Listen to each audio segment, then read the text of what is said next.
Regina Nyadoyi mukazi namwandu omutuuze ku kyalo Nami mu Gombola y'Ekirewa mu district ye Tororo. Ndi namwandu era omwaka ogwo bba wange gwe yakola ki gwe yafiiramu mwezi gwa mukaaga era kati akamala myaka 3 wa. Kino kyamuwaliza okutandikawo ekirabo ky'emmere okusobola okweyimirizaawo n'abaana be.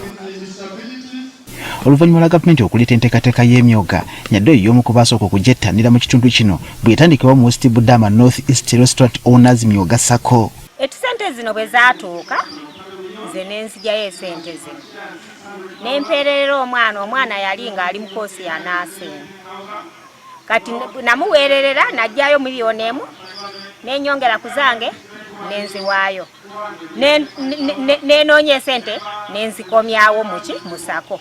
Atubulidde emu ku byafunye mu nteekateeka eno. Kati esente zino zaatuyamba nga bwe tuli mu gurupu ey'okufumba ne tugulamu ki ebikozesebwa nga serving dishes, masowaani, masepiki. Kino kyamuwa amaanyi okwenyigira mu bizinesi endala. Ngenda n'enzijayo esente neneewola esente n'ennima n'enyamba mu by'okulima.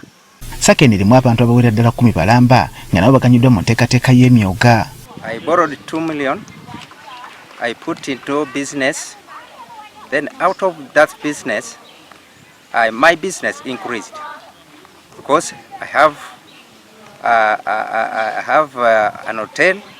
As a sente zifunya ku miliyoni 1 neyongera ne sente zange negula ku machine nekola ki akola ku michere paka sawa zino machine yange atambula. Bano bali kitebe kye Gombola y'Epaya mu West Budama North East County kosane ku Gombola y'Ekisoko mu West Budama North County. Minister Microfinance Haruna Cheyune Kasolo mubadde alondola enkola y'emyoga mu district ye Tororo. So make sure you don't forget, save. There is this habit of hiding, as they say, running around plantations hiding instead of paying. Just be focused. When you're focused, you'll see money flowing. Now, I want you to prioritize your businesses. My preaching is that please, if you want to create wealth, make sure you save money, even if it is little. Minisita Kasolo wano wasinzidde n'alagira okujja obukwakkulizo buno obwali bwateekebwa ku Sacco z'emyoga zisobole okwongera okufuna obukadde 20 obulala. The Sacco should have held AGM. The Sacco should have gotten the permanent certificate etc. But now, the instructions I got, I have fresh instructions from the president. I'm a new minister now.